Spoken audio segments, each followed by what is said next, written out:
Assalamualaikum warahmatullahi wabarakatuh.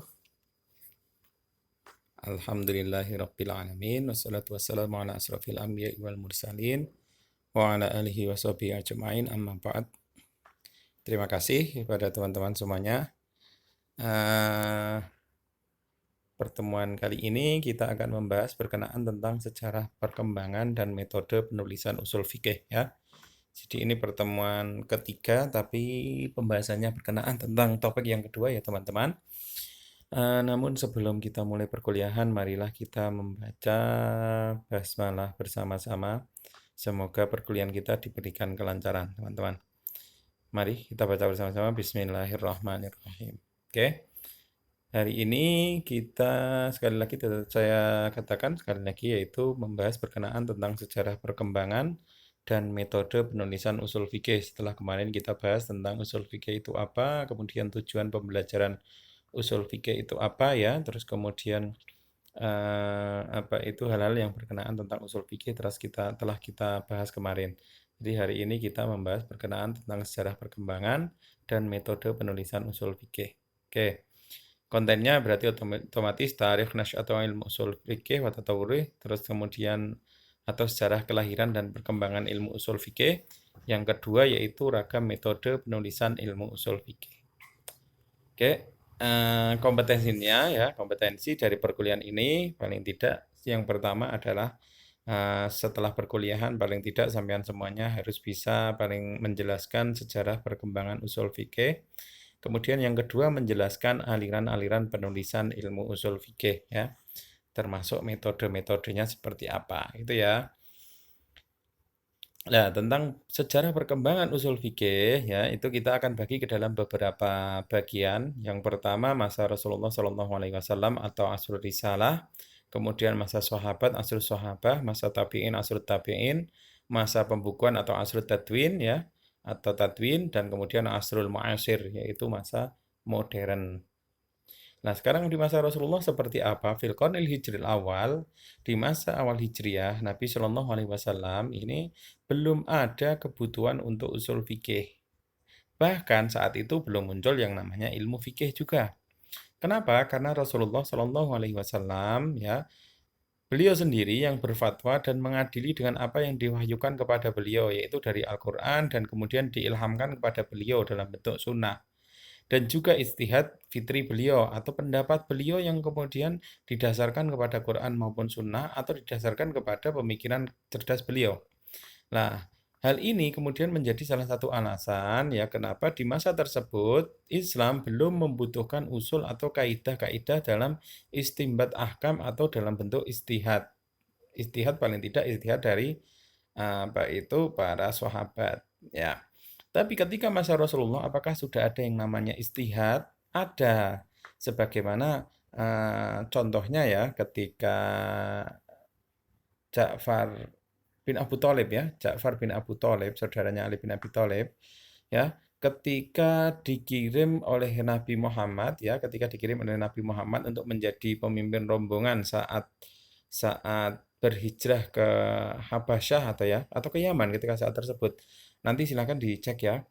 Itu kemudian Nabi Muhammad bertanya kepada Ja'far bin Abu Thalib seperti apa itu tersebut bertanya, ini ada hadisnya dalam Sahih Bukhari dan Muslim ada, bertanya, ketika nanti kamu sudah sampai ke wilayah yang kamu berhijrah ke sana, ketika kamu dihadapkan terhadap suatu permasalahan, kamu akan apa itu mengambil keputusan dari mana? Kemudian dijawab oleh Ja'far bil Quran ya, bi kitabillah ya, atau dengan kitab Allah dengan Quran. Yang pertama adalah ketika dihadapkan pada suatu permasalahan, dia akan mencoba mengambil dari kitab Allah atau dari Quran yang sudah dia hafalkan, paling tidak untuk bisa menyelesaikan perkara tersebut. Kemudian ditanya oleh Rasulullah, apabila tidak ada dalam Al-Quran, kamu akan menggunakan apa? Ya, fabisunnati rasulihi ya. dengan sunnah Rasulnya atau dengan sunnah jenengan Kanjeng Nabi seperti itu. Jadi ketika tidak ditemukan dasar yang bisa menjadi pemecahan masalah atau menjadi solusi dari permasalahan yang ditanyakan atau permasalahan yang ditemui ketika berada di tempat hijrahnya tadi, maka kemudian dia akan berhukum dengan sunnah Rasul, dengan apa yang pernah dikatakan, pernah ditetapkan, dan pernah dilakukan oleh Nabi Muhammad.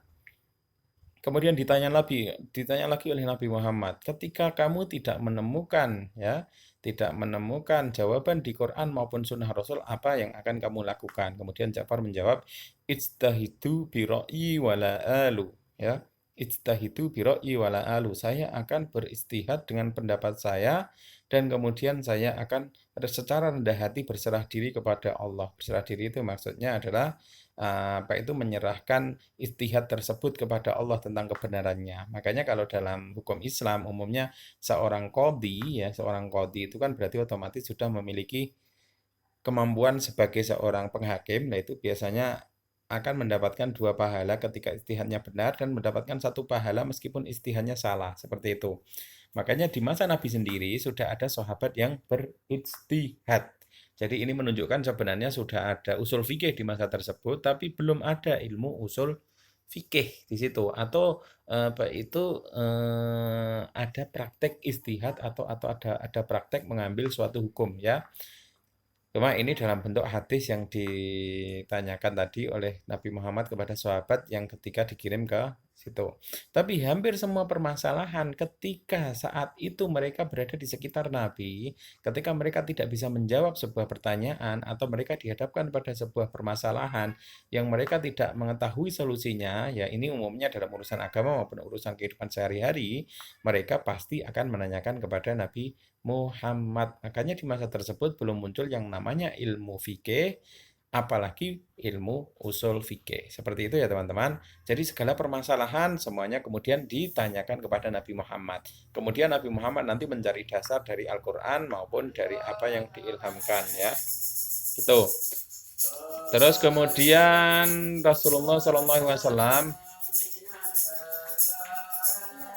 ini mohon maaf ini ada yang aneh. Ya, sebentar, ini ada yang ngamen ini. Rame banget ini. Sebentar. Jadi kemudian pada masa Rasulullah seperti apa? Yang pertama pada masa Rasulullah, ya. Ini lanjutannya. Ini contohnya tapi Rasulullah sebenarnya sudah mengajarkan tentang konsep usul fikih pada sahabat di masa tersebut. Contohnya adalah ketika kasus Umar menanyakan kepada Nabi Muhammad. Saat itu Umar bin Khattab sedang berpuasa, ya teman-teman. Umar bin Khattab sedang berpuasa, terus kemudian beliau mencium istrinya. Nah, karena mencium istrinya, dia belum pernah mengetahui hukumnya apa ketika berpuasa, tapi dia mencium istrinya. Kemudian beliau bertanya kepada Rasulullah, ya Rasulullah, saya sedang berpuasa, tapi saya tadi mencium istri saya. Bagaimana hukumnya? Apakah puasa saya batal? Nah, kemudian oleh Nabi Muhammad kemudian dikiaskan atau dianalogikan. Seperti ini Umar, ketika kamu berpuasa, terus kemudian kamu berkumur-kumur, apakah berkumur-kumur itu membatalkan puasamu? Kemudian Umar bin Khattab menjawab tidak. Nah, dari sini kemudian muncul jawaban bahwa kiasnya adalah ketika mencium seorang istri ketika dalam keadaan puasa, itu disamakan hukumnya dengan ketika berkumur-kumur saat puasa, yaitu sama-sama dibolehkan. Hal ini menunjukkan bagaimana Nabi Muhammad sebenarnya sudah mengajarkan kepada para sahabat, dalam kasus ini adalah kepada Umar bin Khattab, untuk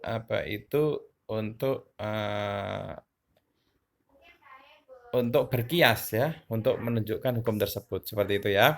Terus kemudian dalam kasus yang lain ada kasus surat asar di Bani Quraidah, nanti sampean bisa baca lebih mendalam. Terus kemudian kasus tayamum dari 2 sahabat, yang satu tayamum ketika keduanya keduanya berada dalam sebuah perjalanan, ya. Terus kemudian Di perjalanan tersebut mereka bertemu dengan waktu sholat, tapi mereka tidak menemukan air. Kemudian keduanya kemudian bertayamum, kemudian sholat. Tapi setelah sholat mereka melanjutkan perjalanan. Dalam perjalanan tersebut mereka menemukan air. Yang satu kemudian berwudu dan mengganti sholatnya atau kemudian mengulang sholatnya. Yang satu karena merasa sudah sholat, ya akhirnya dia tidak sholat. Nah ini akhirnya mereka saling berdebat mana yang lebih benar ya. Mana yang lebih benar, akhirnya mereka saling berdebat tersebut, akhirnya mereka menghadap kepada Nabi Muhammad. Kemudian permasalahan tersebut dihadapkan kepada Nabi Muhammad. Ketika dihadapkan kepada Nabi Muhammad hanya tersenyum dan kemudian menjawab. Yang tidak mengulang sholatnya berarti dia sudah melaksanakan sholat dan sudah gugur kewajibannya. Sedangkan yang sholat mengulang sholatnya berarti otomatis mendapatkan dua pahala tayamum dan wudhu dan dua pahala sholat dua kali tersebut. Makanya ini menjadi salah satu contoh bahwa permasalahan dalam Islam itu bisa diselesaikan dengan beristihad. Salah satunya Nabi Muhammad beristihad dengan cara tersebut ketika dihadapkan dengan permasalahan tersebut. Seperti itu ya teman-teman. Itu adalah perkembangan usul fikih di masa Nabi Muhammad. Jadi Nabi Muhammad sebenarnya sudah memberikan contoh tentang praktek usul fikih kepada para sahabat. Sekarang masa sahabat seperti apa? Sepeninggal Nabi Muhammad, para sahabat setelahnya itu sering berfatwa ya, berfatwa untuk mengeluarkan sebuah hukum atau untuk istimbat hukum dengan sumber Quran dan Sunnah melalui pemahaman mereka tentang Quran dan Sunnah tersebut. Tapi pemahamannya harus kuat atau harus baik. Ya paling tidak harus dengan bahasa Arab, asbabun nuzul. Asbabun nuzul itu sebab-sebab turunnya ayat dalam Al-Quran. Kemudian asbabul wurud ya, sebab-sebab turunnya hadis ya. Terus kemudian pemahaman tentang makosid syariah. Makosid syariah itu sebenarnya istilah masa akhir. Tapi paling tidak sahabat memahami, oh maksud kenapa saya kemudian mengeluarkan hukum seperti ini, tujuannya seperti ini. Nah, terus kemudian prinsip-prinsip tasyri' ya pada hal-hal yang tidak ada nasnya dan mereka para sahabat sudah sering beristihad tentang hal tersebut. Contohnya misalkan Umar bin Khattab tidak membagikan ghanimah berupa tanah pertanian di Sawat yang Irak. Walaupun saat itu tanah pertanian tersebut adalah tawanan perang, maksudnya gampangannya merupakan hasil dalam kemenangan perang. Tapi Umar bin Khattab tidak membagikan ghanimah tersebut.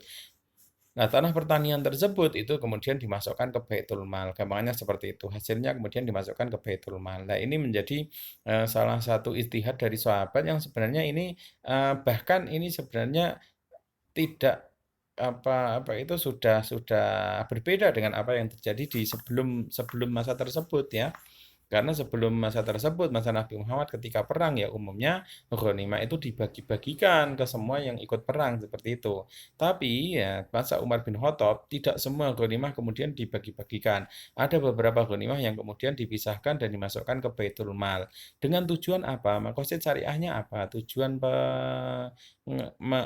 Umar bin Khattab menentukan keputusan tersebut apa? Ya paling tidak nanti di Baitul Mal bisa dikelola dan kemudian digunakan untuk kesejahteraan umat Islam. Kemudian yang kedua, Umar radhiyallahu an juga tidak lagi ya memberikan zakat kepada mu'alaf. Padahal dalam Al-Quran maupun hadis itu jelas ya bahwa zakat salah satunya ya mustahik zakat itu orang yang berhak mendapatkan zakat itu adalah mu'alaf. Tapi masa Umar tidak disyaratkan karena saat itu rata-rata mu'alaf mereka adalah orang yang mampu. Kemudian Umar radhiyallahu an tidak menjalankan praktek hukum potong tangan pada para pencuri di masa ceklik atau kelaparan. Kalau mereka mencuri untuk makan, mereka tidak dipotong tangan, tapi mereka hanya dihukum penjara di masa tersebut.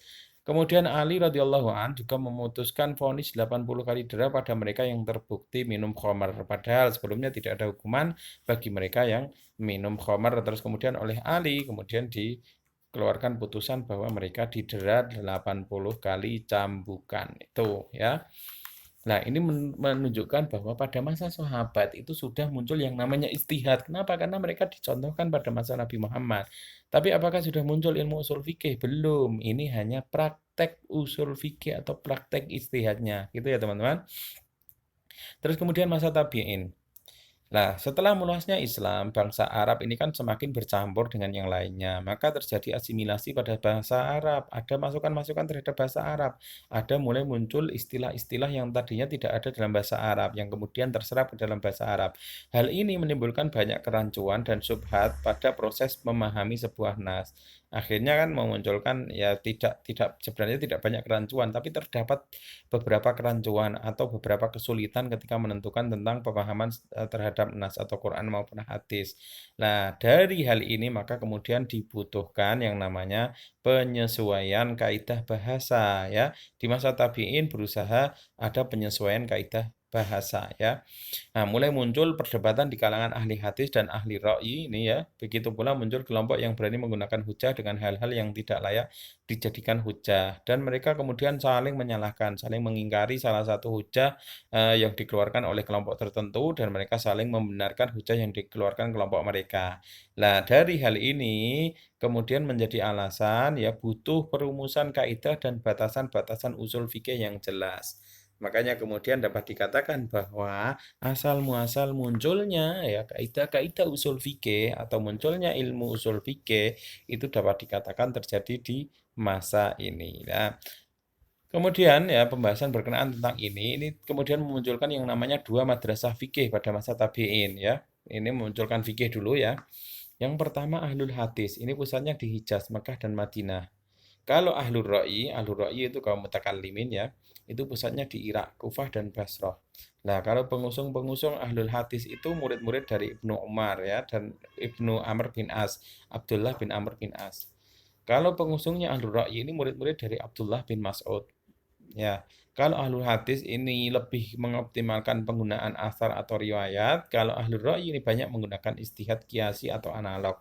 Sering beristihad kalau ahlul ra'yi karena mereka ahli mutakallimin itu gampangannya mereka adalah para pemikir. Kalau ahlul hadis mereka saklek mengikuti mengoptimalkan penggunaan asar atau riwayat. Jadi mereka mempelajari secara mendalam berkenaan tentang Al-Qur'an maupun hadis. Seperti itu ya. Lanjut.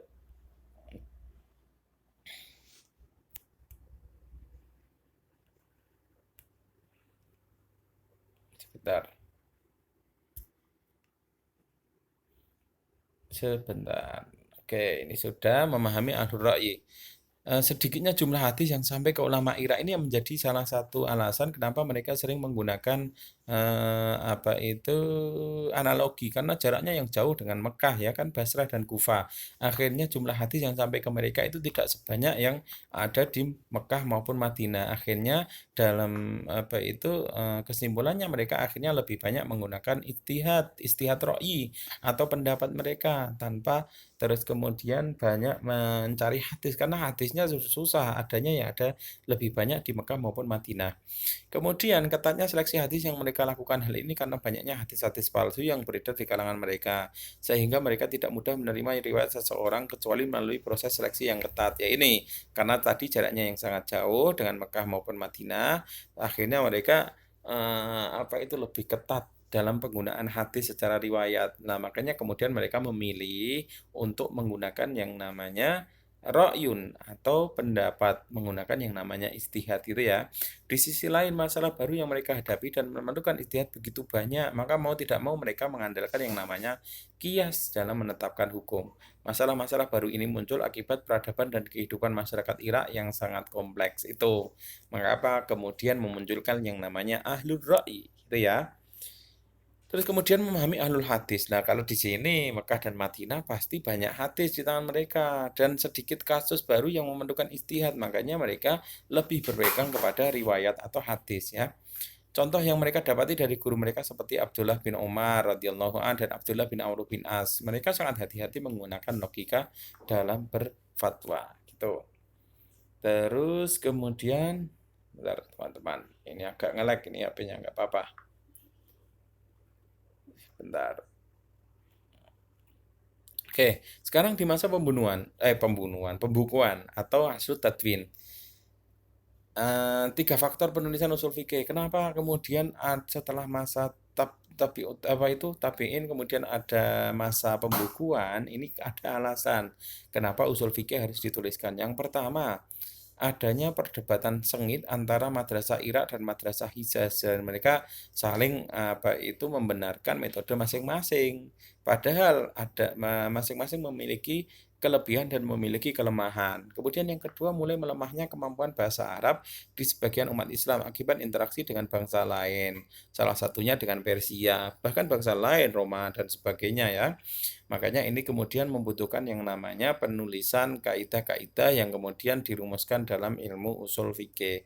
Kemudian alasan yang ketiga, ini munculnya banyak persoalan yang belum pernah terjadi sebelumnya dan memerlukan kejelasan hukum sehingga kebutuhan akan istihad kian mendesak. Ya, ini karena banyak persoalan yang semakin muncul ya dan memerlukan yang namanya penyelesaian hukum, akhirnya dibutuhkan yang namanya ijtihad. Jadi otomatis harus ada kaidah-kaidah baku yang disepakati oleh para ulama. Akhirnya memunculkan yang namanya ilmu usul fikih, gitu ya.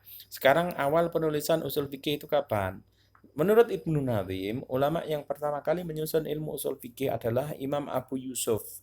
Ini murid dari Imam Abu Hanifah. Imam Abu Hanifah adalah tokoh dalam bidang fikih ya. Dikatakan bahwa yang menulis pertama tentang usul fikih adalah Imam Abu Yusuf, murid dari Imam Abu Hanifah. Tapi sayangnya sampai sekarang kitabnya belum bisa ditemukan. Ini hanya qila wa qala oleh Ibnu Nazim. Sedangkan menurut Abdullah Al-Khalaf dan jumhur ulama, yang pertama kali membukukan kaidah usul fikih adalah Imam Syafi'i dalam kitabnya Ar-Risalah. Seperti yang pertemuan yang lalu saya katakan ya. Akhirnya para ulama sepakat kaidah usul fikih yang pertama itu disusun oleh yang namanya Imam Syafi'i. Makanya sampai sekarang Imam Syafi'i selain disebut sebagai salah satu imam dalam bidang fikih, dia disebut pula sebagai bapak dari ilmu usul fikih. Seperti itu ya teman-teman. Jadi sekarang coba kita pahami tentang Imam Syafi'i dan fikih serta usul fikih. Imam Syafi'i lahir di Gaza. Pada usia 2 tahun, ini bersama ibunya pergi ke Mekah untuk belajar dan menghafal Al-Quran serta ilmu fikih dari ulama Mekah. Sejak kecil, ini beliau sudah mendapat pendidikan bahasa dari perkampungan Huzail, salah satu kabilah yang terkenal dengan kefasihan bahasanya. Pada usia 15 tahun, ini beliau sudah diizinkan oleh Muslim bin Khalid Al-Zanji, salah seorang ulama Mekah, untuk memberi fatwa. Umur 15 sudah memberi fatwa, berarti otomatis keilmuannya sudah sangat hebat. Kemudian beliau pergi ke Madinah dan berguru kepada imam penduduk Madinah, Imam Malik bin Anas radhiyallahu an, tahun 95 sampai 179. Dalam selang waktu 9 tahun. Jadi menjadi murid Imam Malik selama 9 tahun. Nah, meskipun tidak berturut-turut berserta ulama-ulama lainnya, sehingga beliau memiliki pengetahuan yang cukup dalam ilmu hadis dan fikih dari Madinah ini. Kalau diperkirakan hidupnya Imam Malik bin Anas itu 95-179 setelah Hijriah. Kalau Hijriah itu kan berarti otomatis ketika Nabi Muhammad sudah hijrah ke ke Madinah ya. Hijrah ke Madinah itu sekitar tahun menjadi Nabi dan Rasul tahun 610 ya. Sekitar tahun 620-an kan gitu ya. 620-an berarti otomatis ditambah sekitar 150, berarti 770 tahun itu ya. Sekitar tahun Masehinya adalah antara tahun 770 atau sekitar 800 Masehi. Di situ ya. Jadi hidupnya Imam Syafi'i di situ. Lalu beliau pergi ke Irak dan belajar metode fikih Irak kepada Muhammad bin Hasan Asy-Syaibani, murid Imam Abu Hanifah An-Nu'man bin Tsabit radhiyallahu an.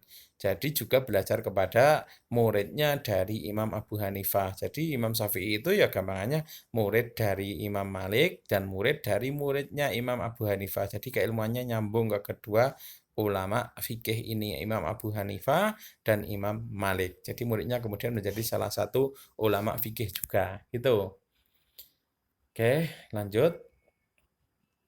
Sekarang metode penulisan usul fikih. Yang pertama ya, metode ahli ilmu kalam. Yang kedua, metode ahli fikih. Ya. Yang ketiga atau Thariqah al-Fuqaha, ya, al-Hanafiyah, kemudian Thariqah al-Mutaakhirin, al-Masdujah. Ini metode penggabungan antara ahlu ilmu kalam dan ahlu fikih.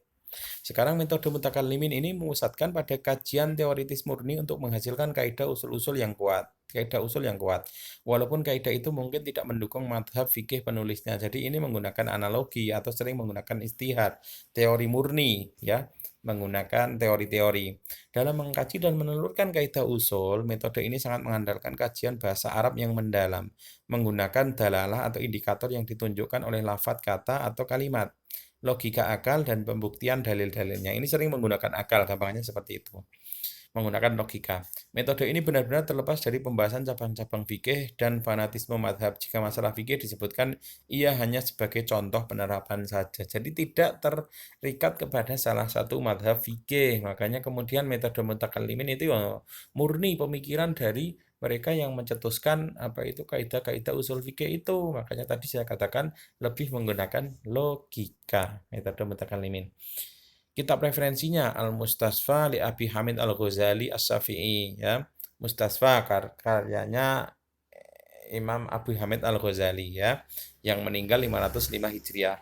Kemudian referensi lagi kitab Al-Ahkam, ini miliknya Abdul Hasan Al-Amadi As-Syafi'i ya, tahun 631. Kemudian kitab Al-Manhaj, karyanya Imam Baidawi ya, Baidawi As-Syafi'i, tahun wafatnya 685 Hijriah. Wa asanu syuruhihi syarhul Isnawi, dan syarah yang paling baik yang digunakan oleh kalangan mutakallimin adalah syarah Al-Isnawi ini. Oke, ini kitab referensi bagi para mutakallimin. Sekarang metode yang kedua yaitu metode fuqaha. Keterkaitan erat antara usul fikih dan masalah cabang-cabang fikih, di mana ia dijadikan dalil dan sumber utama kaidah-kaidah usul yang mereka buat. Jadi kaidah yang digunakan oleh mereka, metode yang kedua, metode fuqaha, ini tidak terlepas dari kitab fikihnya. Jadi tetap berpegang kepada kitab fikihnya. Apabila ada kaidah usul yang bertentangan dengan ijtihad fikih para imam dan ulama mazhab Hanafi, mereka menggantinya dengan kaidah yang sesuai. Jadi harus sesuai dengan apa yang sudah dihasilkan di fikih. Makanya kemarin saya katakan fikih dulu baru usul fikih gitu ya.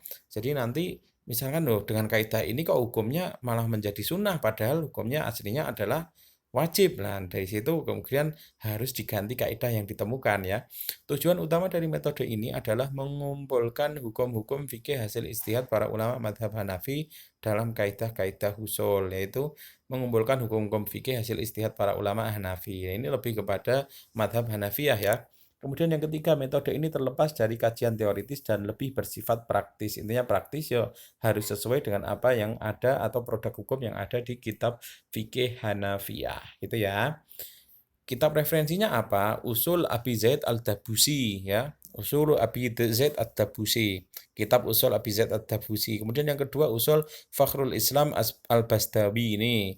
Kemudian yang ketiga yang referensinya adalah kitab Al-Mannar lil Huffaz An-Nisfi ya. Huffaz An-Nisfi. Ini tahun meninggalnya 790. Kemudian syarah yang paling bagus itu Mishkatul Anwar ini. Mishkatul Anwar itu syarah yang paling bagus yang digunakan oleh para pendukung metode fuqaha Hanafiyah ini. Kemudian yang ketiga ini Al-Masdujah ini. Metode mutaakhirin ya, metode penggabungan dari keduanya. Metode ini muncul pertama kali pada permulaan abad ke-7 Hijriah. Ya berarti sekitaran tahun 1200-an ya, Masehi. Melalui seorang alim ulama ya Irak bernama Ahmad bin Ali bin Taghlib yang dikenal dengan Mudzafaruddin Ibnu Sya'ati. Wafat tahun 694 Hijriah dengan bukunya Badi'un Nizam Al-Jami' Baina Usulul Basdawi wal Ihkam. Nah, ini berarti otomatis penggabungan dari metode keduanya. Jadi selain menggunakan logika juga menggunakan kayak mengikuti kaidah-kaidah dalam yang kemudian sesuai dengan kitab fikih ya. Di antara keistimewaan terpenting dari metode ini adalah penggabungan antara kekuatan teori dan praktik, yaitu mengokohkan kaidah-kaidah usul dengan argumentasi ilmiah. Jadi kaidah usul yang sesuai dengan fikih kemudian dikuatkan dengan argumentasi ilmiah menggunakan logika, disertai dengan aplikasi kaidah usul tersebut dalam kasus-kasus fikih. Jadi ini merupakan penggabungan, merupakan wujud sempurna dari kedua kaidah tersebut, gitu ya. Terus kemudian kitab referensinya apa? Ini Badi'un Nizam yang tadi saya katakan, Al-Jami' Bainal Bastawi wal Ahkam lil Mudzafaruddin Al-Baghdadi. Ya, ini meninggal tahun 694. Kemudian kitab At-Tawdih li Sadris Syariah wa Tahrir lil Kamal bin Hammam ini ya. Wa Jam'ul Jawami' Ibnu Subki. Nah, ini kitab-kitabnya. Wa minal mu'allifatil haditha al-mau'jizah al-mufidah fi hadzal ilm ya. Ini pengarang-pengarang dalam kitab ini, dalam ilmu-ilmu ini contohnya adalah kitab Irsyadul Fuhul ila Tahqiqil Haq min Ilmil Usul, Imam Syaukani ya, Imam Syaukani. Kemudian kitab Usulul Fiqh ini miliknya lil marhum Asy-Syaikh yang terhormat Syekh Muhammad Al-Khudoribek ini. Khudoribek ini. Terus kemudian kitab Tashil Al-Wusul ila Ilmul Usul. Ini miliknya almarhum Syekh Muhammad Abdurrahman Aidul Mahlawi ya, yang meninggal tahun 1920 Masehi ini. Nah, ini merupakan kitab-kitab yang menggunakan metode Al-Masdujah atau penggabungan dari kedua metode tersebut. Jadi itu dulu ya teman-teman. Jadi tadi pembahasannya yaitu berkenaan tentang apa itu metodenya, metode dalam dalam apa itu penulisan usul fikih ya, penulisan usul fikih. Tapi kalau sekarang kita biasanya menggunakan yang Masdujah yang terakhir itu. Kenapa? Karena itu merupakan wujud metode yang paling sempurna, penggabungan dari keduanya. Terus kemudian kalau pembahasan tentang usul fikih yang tadi tentang sejarahnya berarti otomatis sudah mulai paham ya. Masa Nabi Muhammad tidak ada fikih, tidak ada usul fikih, tapi Nabi Muhammad sudah mencontohkan tentang praktek ya, praktek usul fikih apalagi praktek mengeluarkan hukum dalam bentuk fikih. Kemudian di masa sahabat, para sahabat akhirnya mempraktekkan hal tersebut dan mengeluarkan istihad-istihad yang tapi belum muncul kaidah-kaidahnya. Ini gampangannya istihad yang merupakan praktek usul fikih yang produknya adalah produk fikih seperti itu. Kemudian di masa tabi'in, nah ini mulai muncul keinginan untuk merumuskan apa itu kaidah-kaidah usul fikih karena banyaknya permasalahan yang timbul yang tidak ada dalam nas Al-Qur'an maupun hadis serta semakin tercampurnya bahasa Arab dengan bahasa-bahasa asing lain yang menyebabkan apa itu munculnya dua kubu yaitu kubu Ahlul Hadis dan Ahlul Ra'yu. Terima kasih itu dulu teman-teman. Semoga bermanfaat. Assalamualaikum warahmatullahi